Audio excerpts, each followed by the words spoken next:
Sponsored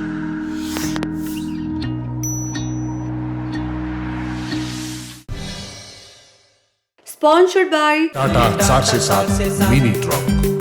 सन्तानको विश्वास आमा, आमाको विश्वास गरिमा, गरिमा विकास बैंक, एक्सेस टु ऑल।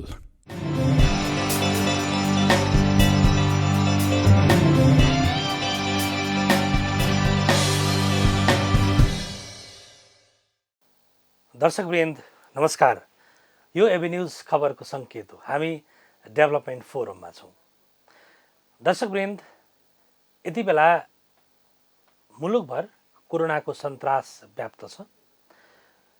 यो कोरोना सङ्क्रमण नियन्त्रणका लागि सुरुदेखि नै प्रभावकारी भूमिका खेल्ने, महत्त्वपूर्ण भूमिका खेल्ने स्थानीय सरकार नै हो। स्थानीय सरकारका आफ्ना धेरै जटिलताहरू थिए। निर्वाचित हुँदा कानुनका कुरा, कार्यालयका कुरा, कर्मचारी व्यवस्थापनका कुरा आदि कुरामा अल्झिए पनि पछिल्लो समय अब रफ्तारका साथ विकास र पूर्वाधारमा काम गर्छौँ भनेर लागिरहँदा फेरि नयाँ सङ्कट जन्मिएको छ, यो कोरोना।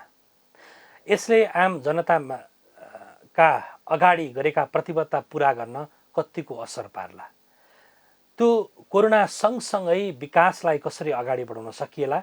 अब यति बेला स्थानीय सरकारका जनप्रतिनिधिहरू करिब करिब उत्तरार्धतिर पुगिरहँदा यो समीक्षा गर्ने बेला पनि भएको छ र आज हामी यही समीक्षा गर्ने प्रयत्न गर्दैछौँ। हामीसँग आज खोटाङ जिल्लाको दिक्तेल रूपाकोट मजुवागढी नगरपालिकाका मेयर दिप नारायण रिजालजी हुनुहुन्छ। यहाँलाई स्वागत छ सर। हस्, धेरै धेरै धन्यवाद। आराम हुनुहुन्छ? अहिलेसम्म आराम छु। कोरोना सङ्क्रमण व्याप्त छ। तपाईँको पालिकामा पनि 47 जनालाई अहिलेसम्म हाराहारीमा पुग्न लागिसकेको छ। जटिल छ नि अवस्था है? वास्तवमा कोरोनाको सङ्क्रमणले गर्दाखेरि हामी अत्यन्तै आक्रान्त नै छौँ। यद्यपि हामीले दिक्तेल रूपाकोट मजुवागढी नगरपालिकाले जब नेपाल सरकारले लकडाउन सुरु गर्यो, लकडाउन सुरु गरिसकेपछि हामीले अत्यन्तै सुव्यवस्थित ढङ्गले त्यसको व्यवस्थापनमा लाग्यौँ र हामीले असोजको 1 गतेसम्म हाम्रो नगरपालिकाका कुनै पनि नागरिकलाई जो चाहिँ बाहिरी मुलुकबाट फर्केर आउनुभएकाहरूलाई बाहिरबाटै लागेर आयो, उहाँहरूलाई हामीले चाहिँ आइसोलेसनमा राखेर क्वारेन्टाइनमा राखेर ठिक बनाएपछि मात्रै घर पठाएका थियौँ। अरूलाई चाहिँ कोरोना गएको थिएन। तर नेपाल सरकारले जब असोजको 1 गतेबाट सार्वजनिक सवारी साधनहरू आवत जात गर्ने निर्णय गर्यो, हामीले के निर्णय गरेका थियौँ भने अत्यावश्यक कामका लागि असोज 1 गतेबाट बाहिरबाट आउँदा PCR गरेर आउनेलाई मात्रै हामीले चाहिँ उहाँहरूलाई अत्यावश्यक काममा आउन दिने, यदि कोही आउनुहुन्छ भने अनिवार्य 14 दिन क्वारेन्टाइन राख्ने भनेर त्यसको व्यवस्थापन गरिरहेका थियौँ हामी स्थानीय सरकारको तर्फबाट। तपाईँको नियन्त्रणमा अहिले छैन? नियन्त्रणमा थियो असोजको 1 गतेसम्म। जब हामीले असोज 1 गतेबाट चाहिँ सरकारले सार्वजनिक सवारी साधन आवत जात गर्ने निर्णय गर्यो, त्यस पछाडि चाहिँ हाम्रो नियन्त्रणभन्दा बाहिर गयो, भनेको समुदायमा गयो। अहिले समुदाय नियन्त्रण गर्न सक्ने सामर्थ्य पनि कमजोर हुँदै गएको हो सर? होइन, हामीले त कहिले पनि कमजोरी गर्ने गरी हामीले योजना बनाएनौँ। हामीले त सुव्यवस्थित योजना बनाएरै गएको हो। यो आर्थिक रूपमा यो सामर्थ्य त्यसमा चाहिँ कमजोर भएको हो? निश्चय नै भएको हो। यो दुर्भाग्यपूर्ण कुरा नै भन्नुपर्छ। यहाँलाई सुनाऊ, हाम्रो नगरपालिकामा सङ्घीय सरकारबाट कोरोना व्यवस्थापनको लागि भनेर अहिलेसम्म 1 रुपियाँ पनि पैसा आएको छैन र सशर्त बजेटमा पनि कोरोना व्यवस्थापनको लागि भनेर बजेट आएन। अब आउनेवाला पनि छैन। अब सायद आउँछ जस्तो पनि लाग्दैन। तपाईँहरू जति बेला निर्वाचित हुनुभयो त्योभन्दा अझ अगाडि तपाईँहरूले आम जनतालाई जुन बाचा गर्नुभएको थियो, 20 वर्षदेखि जनप्रतिनिधि विहीनता झेलेका जनताहरूलाई तपाईँहरूले यो पनि गर्छु त्यो पनि गर्छु, यस्तो हुन्छ उस्तो हुन्छ भनिरहँदाखेरि यति जनताहरू यति फुरुक्क पर्नु भएको थियो होइन? आज के छ सर? वास्तवमा 20 वर्षदेखि जनप्रतिनिधि विहीन अवस्था थियो। जनताहरूमा उर्लँदो चाहनाहरू थिए। भनेको जनप्रतिनिधिहरू आइसके पछाडि 101 समस्याहरू समाधान हुन्छन् भन्ने अपेक्षा जनतालाई थियो। ती सबै अपेक्षाहरू त हामीले पुरा गर्न सम्भवै छैन, सकिएको स्थिति छैन। तर जनता निराश पनि छैनन्। सम्भवतः नेपालकै पहिलो नगरपालिका होला यो आवधिक योजना तपाईँ निर्वाचित भएको 1 हप्ताभित्रै त्यसको प्रारम्भ गर्नुभयो, आवधिक योजना निर्माणको लागि प्रारम्भ गर्नुभयो। सायद नेपालकै पहिलो पालिका पनि होला होइन। यो आवधिक योजना त बनाउनु भयो 5 वर्षे, अब करिब करिब उत्तरार्धमा हुनुहुन्छ। त्यो योजनालाई ठ्याक्कै अहिले पिक्चरमा हेर्ने हो भने त्यसको परिणाम हेर्ने हो नि त होइन। योजना त बनाउनु भयो त्यति बेला, अहिले परिणाम हेर्ने हो भने परिणाम भनेको त जनताले आफ्नो घरको आँगनको धारोमा पानी झरेपछि बल्ल मेयर साहबले केही गर्नुभएछ भन्ने हुन्छ नि। त्यो परिणाम चाहिँ कतिको देखिया छ अहिलेसम्मको हेर्दाखेरि? होइन, वास्तवमा हामीले देशकै पहिलो आवधिक योजना निर्माण गरेका हौँ। यहाँले पनि भनिहाल्नुभयो, हामी निर्वाचित भएपछिको पहिलो कर्तव्य नै योजना बनाउने र योजनाबद्ध विकास प्रयासलाई संस्थागत गर्नुपर्छ भन्ने मान्यता हामीले राख्यौँ र त्यही अनुसार हामीले पहिलो आवधिक योजना 8 महिना लगाएर आवधिक योजना बनायौँ र आवधिक योजनाले 9वटा क्षेत्रहरूको प्राथमिकरण गरेका छौँ र तिनै प्राथमिकतामा केन्द्रित भएर हाम्रो टार्गेट के हो र त्यो टार्गेटमा हामी कहाँ पुगिरहेका छौँ भन्ने हिसाबले नै हामी अगाडि बढेका छौँ। भन्न खोजेको कुरा के हो भने हामीले जे टार्गेट राखेका छौँ, जे लक्ष्य राखेका छौँ आवधिक योजनामा, 5 वर्षको चाहिँ योजनामा, त्यसैलाई नै केन्द्रीकृत गरेर हामीले चाहिँ योजना र बजेटिङ गरिरहेका छौँ। त्यसो भएको हुनाले कोरोनाले हामीलाई ती सबै टार्गेटहरू पुरा गर्नमा अत्यन्तै ठुलो चाहिँ समस्या सिर्जना गर्यो। किनभने सङ्घीय सरकार र प्रदेश सरकारबाट जाने राजस्व बाँडफाँड शीर्षकको लगभग 6 करोड 37 लाख बजेट गत आर्थिक वर्षमा हाम्रोमा गएन। त्यो कारणले गर्दाखेरि हामीलाई ठुलो आर्थिक व्यवहार थपियो।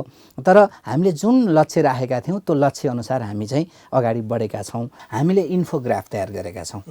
इन्फोग्राफ हामीले प्रष्ट रूपमा हेर्न सक्छौँ, पिक्चरमा छ त्यो। हाम्रो चाहिँ सेक्टरल जस्तो 9वटा क्षेत्रमा हामी स्वास्थ्यको अवस्था अहिले के छ, 5 वर्षपछि के बनाउने, के भएको हुनेछ, शिक्षाको चाहिँ अहिलेको अवस्था के हो, 5 वर्षपछि के हुने, पूर्वाधारमा हाम्रो अहिलेको अवस्था के हो, 5 वर्षपछि के गर्ने। त्यसै गरी यो योजना बनाउँदाखेरि चाहिँ यो पनि गर्ने, त्यो पनि गर्ने, त्यो पनि गर्ने होइन, धेरै कुरा गर्ने गर्ने गर्ने भनेर बनाइए हुन्छ, तर गर्ने बेला केही पनि हुँदैन। होइन, आम योजनाहरू हेर्ने हो भने हाम्रा राष्ट्रिय स्तरका योजनाको समीक्षा गर्ने हो भनेदेखि त्यो खालको देखिन्छ नि। त्यस कारणले स्थानीय सरकारको पनि त्यस्तै त्यस्तै होला कि भन्ने आकलन आममा छ नि। त्यस कारणले म तपाईँलाई सोध्छु। होइन, हामीले त तपाईँको बजेटको पनि प्रोजेक्सन गरेका हुन्छौँ नि त। योजना बनाउँदाखेरि हाम्रो 5 वर्षमा कति बजेट आउँछ त, किनभने त्यति बेलाको टेन्डेन्सीलाई हेरेर हाम्रो वित्त आयोगले संविधानले वित्तीय हस्तान्तरणमा गरेको जुन चाहिँ व्यवस्था हो त्यो व्यवस्था अनुसार पहिलो वर्ष कति बजेट आयो र 5 वर्षमा कति आउँछ, हामीले चाहिँ अरू विभिन्न दात्री निकायहरूसँगको सपोर्टमा अरू विभिन्न चाहिँ प्रयासबाट आउने बजेट कति हुनसक्छ भन्ने त्यसको प्रोजेक्सन गरिएको छ। तपाईँले आन्तरिक स्रोतको प्रोजेक्सन गर्नुभएको थियो छ? निश्चय नै छ। त्यसको चाहिँ अवस्था के छ? जस्तो तपाईँले प्रोजेक्सन गरेको भन्दा अहिले आन्तरिक स्रोत मिट गरेको छ या छैन? अलिक कम छ। टार्गेट गरेको लक्ष्य चाहिँ त्यो टार्गेट चाहिँ पुरा हुने अवस्थामा देख्नुहुन्छ तपाईँ? हो, त्यही भएर अलि नजिक मात्रै पुगिन्छ। हामीले चाहिँ जुन प्रोजेक्सन गरेको बजेट हो त्यो सबै हामीले व्यवस्थापन गर्न सकेको हामी 100% हाम्रा टार्गेटहरू एचिभमेन्ट गर्न सक्थ्यौँ। यो विशेष गरी देखिने विकास र अहिले आजै भोलि नै देखिने विकास र अलि पछि देखिने विकास फरक छ नि होइन, आम जनताले बुझ्ने। अब देखिने विकासका कुरा गरौँ होइन, पूर्वाधारमा सडकमै कुरा गरौँ, तपाईँहरूको प्रगति के छ? सडकमा हाम्रो अत्यन्त राम्रो प्रगति छ। भनेको हामीले प्रत्येक टोलमा लगभग हाम्रो कच्ची सडक पुगेको छ र हामीले विगत वर्षबाट हामीले डोजरबाट बाटो खन्ने कामलाई प्रतिबन्ध लगाएका छौँ र हामीले जति पनि टोलमा हाम्रो बाटो पुगेको छ त्यसको अब स्तर उन्नतिको काम मात्रै। भन्न खोजेको चाहिँ सोलिङ गर्ने, ग्राभेल गर्ने, बजेटले भ्याएसम्म चाहिँ ढलान गर्ने, पिच गर्ने, यी कामहरूमा मात्रै हाम्रो लगानी 12 महिना गाडी चल्छ र अहिले हामीले ओडा कार्यालयसम्म चाहिँ 12 महिना हामी गाडी पुर्याउँछौँ। भनेको यो दिगतेल, रूपाकोट, मजुवागढी नगरपालिकाका कति 15वटा वडा छन्। 15वटा वडासम्म केन्द्र तपाईँ नगरपालिका केन्द्रबाट वडाको केन्द्रसम्म चाहिँ 12 महिना पुर्याउँछौँ। यसपटक पनि पुग्छ कि पुर्याउँछौँ? पुगेको छ। अहिले त हिउँदको बेला त तपाईँको सबै टोलमा पुगेको छ। तपाईँले सुरुदेखि नै भन्दै आउनु भएको थियो जस्तो यो एक घर एक धारा हामी पुर्याउँछौँ भनेर। यो पहाडी क्षेत्र होइन, एउटा बस्ती एक ठाउँमा हुन्छ, अर्को बस्ती अर्को ठाउँमा हुन्छ। त्यो तपाईँहरूले बोल्न त बोल्नुभयो, तर पुर्याउनु चाहिँ भएको छ कि छैन, पुर्याउनु चाहिँ कहिले होइन? आम जनताको तपाईँकै कार्यकालमा पुग्छ कि अर्को कार्यकाल पर्खिनुपर्छ कि? हामीले 5 वर्षे आवधिक योजनामा लगभग 85-86 घरधुरीमा चाहिँ हामी घर स्वच्छ किसिमको खानेपानी पुर्याउँछौँ भनेका छौँ र अहिले हामी लगभग त्यसको नजिक छौँ। अहिले पनि हाम्रो चाहिँ खानेपानीको बृहत्तर कार्यक्रम सञ्चालन भइरहेको छ। सहरी खानेपानी आयोजना सञ्चालन गर्दैछौँ। त्यसले त WHO को स्ट्यान्डर्डको चाहिँ खानेपानी हामी लगभग 1100 घरधुरीलाई त WHO स्ट्यान्डर्डको खानेपानी त्यो पनि 2टा महत्त्वपूर्ण ट्रिटमेन्ट प्लान्टहरू सहितको चाहिँ आयोजना सम्पन्न हुँदैछ। त्यो चाहिँ घरमा बुइकलमा भनौँ न छतमा पनि पुर्याउँदैछौँ। हाम्रा विगतदेखि नै यो स्वास्थ्यका पूर्वाधार स्वास्थ्य संस्थाहरूको भवन नभएको होइन, अब छाना चुहिएका त्यस्ता धेरै समाचारहरू हामीले पढ्दै आएका छौँ, हेर्दै आएका छौँ। विद्यालयको अवस्था त्यस्तै छ, भौतिक पूर्वाधारको अवस्था। त्यो सन्दर्भमा चाहिँ तपाईँहरूको कतिको प्रगति भएको छ? हाम्रो अहिले विद्यालय पूर्वाधारमा सायदै हाम्रो पालिकाले धेरै नै काम गरेका छौँ। 25वटा भन्दा बढी विद्यालयहरू हामीले निर्माण गरेका छौँ र निर्माणाधीन अवस्थामा छन्। पौष मसान्तसम्ममा 25वटा विद्यालय भवनहरू निर्माण भइसकेको हुनेछन्। त्यसै गरी स्वास्थ्य संस्थामा हाम्रो 5वटा स्वास्थ्य संस्था भवनहरू अहिले हाम्रो चाहिँ निर्माणको अन्तिम चरणमा छन्। हामीले आधारभूत स्वास्थ्य सेवा प्रभावकारी रूपमा सञ्चालन गर्नुपर्छ भन्ने हिसाबले हामीले 2 कुरालाई ध्यान दियौँ। एउटा चाहिँ विद्यालयको सन्दर्भमा पनि विद्यालय पूर्वाधार र गुणस्तर सुधार, यतापट्टि स्वास्थ्यको सन्दर्भमा पनि आधारभूत स्वास्थ्य सेवा सुलभ र सजिलो बनाउने र त्यसलाई दिनको लागि चाहिँ इन्फ्रास्ट्रक्चर भौतिक पूर्वाधारको अत्यन्त महत्त्वपूर्ण भूमिका हुने भएको हुनाले भौतिक पूर्वाधार निर्माण गर्ने यो 2टै पाटोलाई हामीले सँगसँगै जोडेर अगाडि बढाएका छौँ।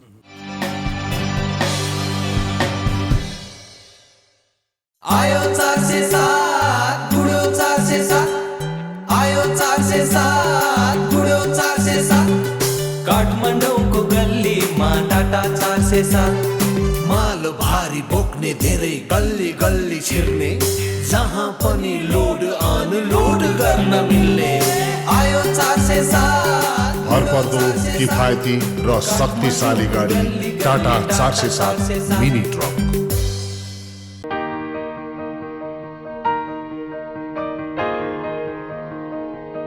छोरा, मैले पाएँ तिम्रो पसिनाको कमाई मेरो मुठीमा छ। तिम्रो पसिनाको कमाई मेरो मुठीमा छ, मेरो मुठीमा छ।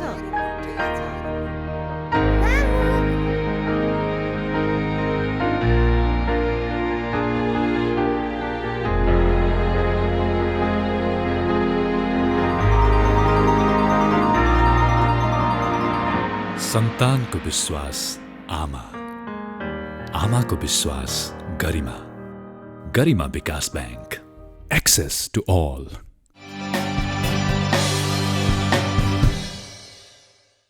एक हिसाबले हेर्ने हो भने अब तपाईँको नगरपालिका पर्यटकीय हिसाबले पनि महत्त्वपूर्ण नगरपालिका पनि हो।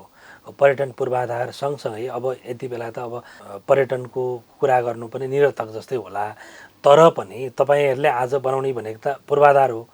अहिले पूर्वाधार आधार बनाइदिनु भयो भने भोलिको नेतृत्वले त पक्कै पनि त्यसलाई प्रमोसन गर्न सक्ला होइन। त्यसका लागि चाहिँ तपाईँहरूको ध्यान कता केन्द्रित भएको छ? हाम्रो पर्यटन पूर्वाधारमा स्पष्ट योजना छ। हामीले 11वटा पर्यटकीय स्थलहरू बनाउने, पर्यटकीय गन्तव्य स्थलहरू बनाउने र त्यसका लागि चाहिँ सङ्घ प्रदेश हामी मिलेर कहाँ कहाँ सकिन्छ त्यहाँबाट बजेटको व्यवस्थापन गर्ने भनेर 11वटा पर्यटकीय गन्तव्य स्थलको पूर्वाधार निर्माणको काम सम्पन्न भएको छ, मतलब सुरुवात भएको छ। 6वटा भन्दा बढी निकै चर्चामा पनि थियो यलम्बर पार्क तपाईँको पालिकामा होइन, त्यसको चाहिँ के छ प्रगति सुनाइदिनुहोस् न। यो चाहिँ कस्तो छ भन्दा मैले भनिहालेँ 11वटा पर्यटकीय गन्तव्य स्थलभित्रै पर्छ यलम्बर पार्क, जसमा हाम्रो 6वटा चाहिँ पूर्वाधारका कामहरू सम्पन्न भएका छन् र 5वटा निर्माणाधीन अवस्थामा छन्। त्यसमध्ये सबैभन्दा ठुलो र महत्त्वाकांक्षी पनि मान्छौँ हामी त्यसलाई। 14 करोडको लगानीमा विश्वकै अग्लो यलम्बरको स्ट्याचु सहितको पार्क हामी बनाउने क्रममा छौँ। पार्कको काम लगभग धेरै सम्पन्न भइसकेको छ। मेयर साहब, तपाईँ निर्वाचित भएदेखि नै विशेष गरी यो फोहोर व्यवस्थापनको विषयमा निकै ठुलो अध्ययन पनि गर्दै आउनुभएको थियो, प्रयत्न पनि गर्दै आउनुभएको थियो। यो तपाईँहरू त सहर उन्मुख नगरपालिका र कतिपय सहरीकरण भएका नगरपालिकाहरूलाई पनि टाउको दुखाइको विषय फोहोर व्यवस्थापन बनिराखेका बेलामा यति बेलै तपाईँले त्यसलाई व्यवस्थित गरिदिनु भयो भने भोलिका दिनमा त्यसले चाहिँ निकै ठुलो प्रभाव पार्नेवाला छ। तपाईँले यो के कम्पोस्ट प्लान्ट सहितको यो व्यवस्थापन गर्ने भनेर भन्दै आउनु भएको थियो। यसको ठ्याक्कै अहिले चाहिँ प्रगति के छ आम जनतालाई सुनाइदिनुहोस्। यो फोहोर व्यवस्थापनको कुरा गर्दा चाहिँ इन्ट्रेस्टिङ कुरा छ।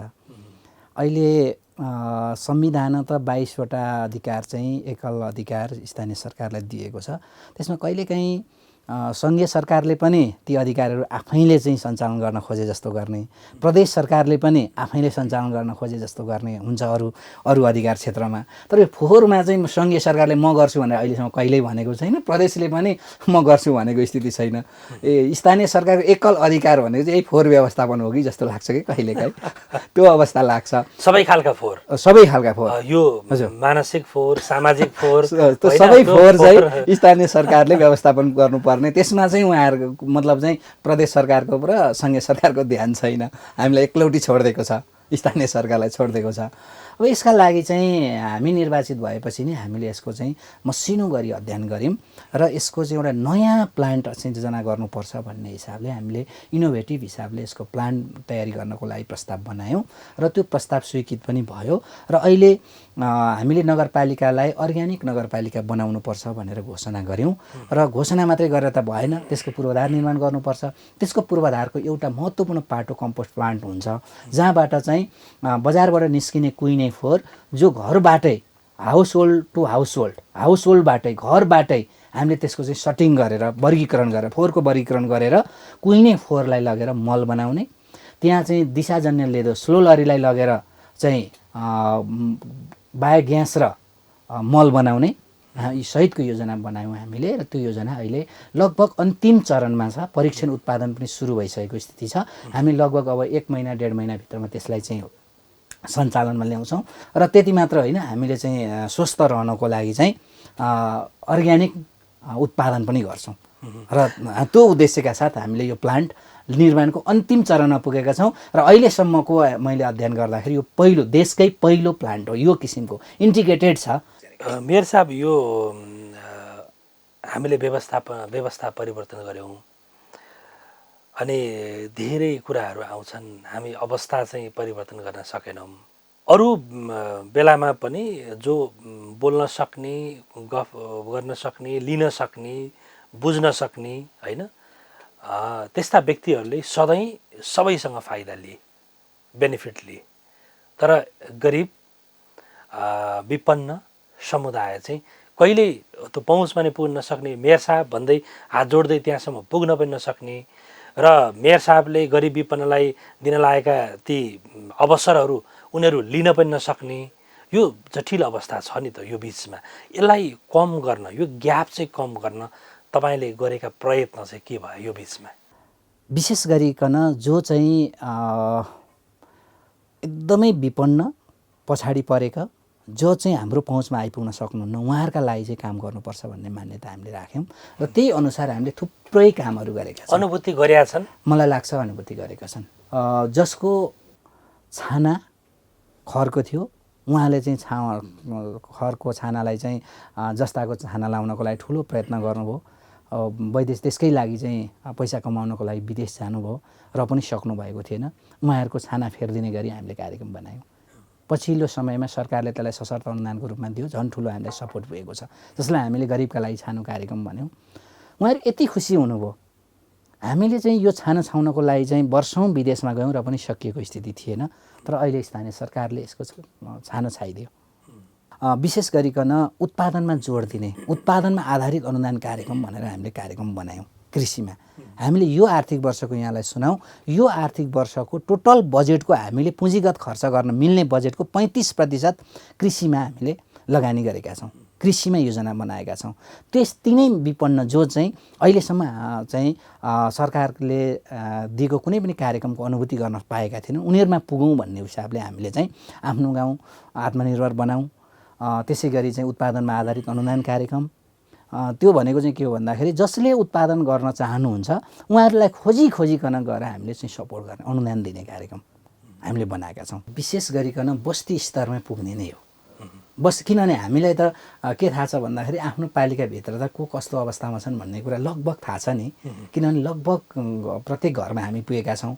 हामी नपुगे पनि हाम्रो प्रतिनिधिहरू, वडा अध्यक्षहरू, वडा सदस्यहरू त त्यहाँ पुग्नु भएको छ। तपाईँको कार्यकालभरि तपाईँसँग भेट्नै नआउने त्यस्ता जनताहरू हुनुहुन्छ होइन, उहाँहरूसम्म चाहिँ तपाईँ पुग्नुहुन्छ कि पुग्नु कसरी पुग्नु? जो आउनुहुन्न नि, जो आउनुहुन्न हामी खोजेर उहाँको घरमा पुग्छौँ।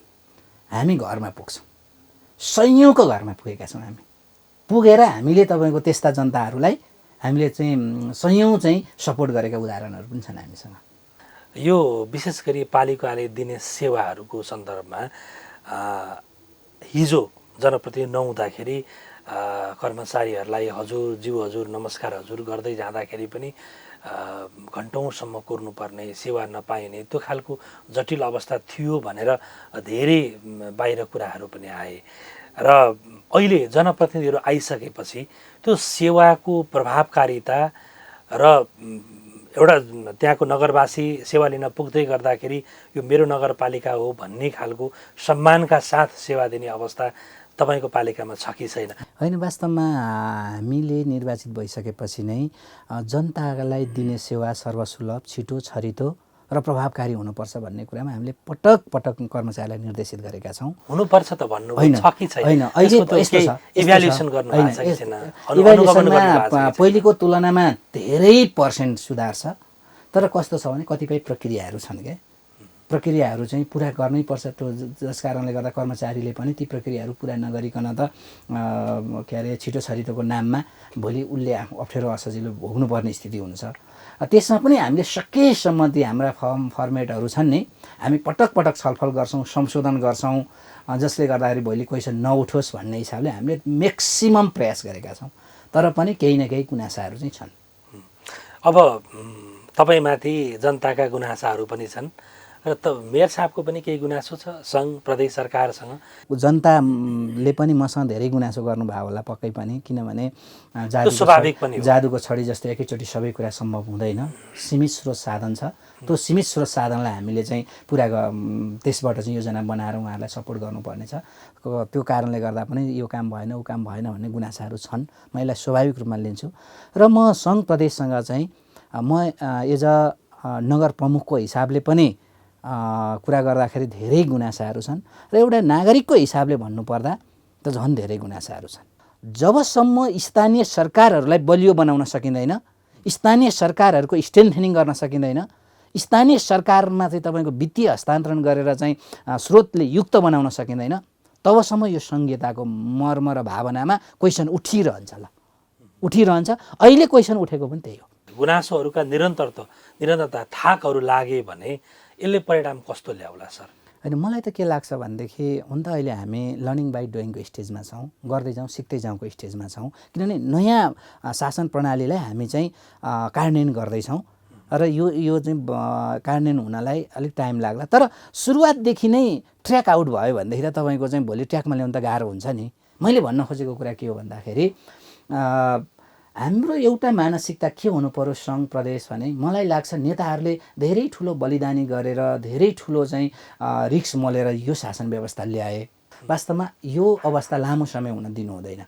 सङ्घका ठुला खाले आयोजनाहरू सङ्घले सञ्चालन गर्नु पर्यो, प्रदेशले तपाईँको प्रदेश स्तरका योजनाहरू सञ्चालन गर्नु पर्यो, अरू साना मसिना योजनाहरू स्थानीय सरकारलाई दिनु पर्यो क्या सञ्चालन गर्नको लागि। र त्यसलाई तपाईँको चाहिँ स्थानीय सरकारलाई बलियो बनाउने, जनशक्तिले युक्त बनाउने, त्यस पछाडि त्यसको चाहिँ नियमित कमजोरी गरेको छ, गल्ती गरेको छ भने नियमित रूपमा अनुगमन गर्ने, कसैलाई तपाईँको कारबाही गर्दा केही फरक परेन कारबाही गर्ने, तर बलियो चाहिँ स्थानीय सरकारलाई नै बनाउनुपर्छ र मात्रै तपाईँको चाहिँ जनताका चाहना र आकाङ्क्षाहरू पुरा हुन सक्छन्। त्यो लेभलमा अहिले म न सङ्घ देख्छु न प्रदेश देख्छु। हुन्छ सर, हामी अन्त्यमा छौँ। अन्त्यमा दिगदेल, रूपाकोट, मजुवागढी नगरपालिकाका आम नगरवासीहरूलाई के सन्देश दिनुहुन्छ? नगरवासीका थुप्रै चाहना र आकाङ्क्षाहरू छन्। हामी तपाईँहरूका चाहना र आकाङ्क्षाहरू पुरा गर्ने क्रममा छौँ। तर हामीले चाहेका सबै कुराहरू यो दुनियाँको कुनै पनि सत्ताले पुरा गर्न सक्दैन। हामीले त्यसको चाहिँ स्रोत र साधनलाई प्राथमिकीकरण गरेर, योजनाको प्राथमिकीकरण गरेर काम गर्ने हो। त्यो हिसाबले बुझिदिनका लागि पहिलो रूपमा अनुरोध गर्न चाहन्छु। दोस्रो अनुरोध म सम्पूर्ण नगरवासीलाई के अनुरोध गर्न चाहन्छु भने, हामीले जुन फोहोर व्यवस्थापनको काम सुरुवात गरेका छौँ, यो फोहोर चाहिँ घरबाटै वर्गीकरण गरेर कुहिने फोहोर छुट्याइदिनुहोस्, म त्यो अनुरोध गर्न चाहन्छु। कोरोनाको महामारीमा छौँ, यसलाई हामीले चाहिँ भयावह रूपमा नलिएर यसलाई सामान्य रूपमा पनि नलिउँ, तर यसबाट अपनाउनु पर्ने जुन स्वास्थ्य सावधानीहरू सबैले अपनाउँ। र नेपालीहरूका महत्त्वपूर्ण चाडबाडहरू दसैँ सकिएको छ, दीपावली, छठ, उँधौली लगायतका महत्त्वपूर्ण नेपाल सम्मत लगायतका चाडबाडहरू अहिले आइरहेका छन्। यी सम्पूर्ण चाडबाडहरूको एकमुष्ट रूपमा हार्दिक मङ्गलमय शुभकामना। यहाँलाई यो महत्त्वपूर्ण समय दिनुभयो, यहाँलाई पनि धेरै धेरै धन्यवाद। धेरै धेरै धन्यवाद। दर्शकबिन, आज हामीले खोटाङ जिल्लाको दिक्तेल, रूपाकोट, मजुवागढी नगरपालिकाका मेयर दीपनारायण रिजालज्यूसँग कुराकानी गऱ्यौँ।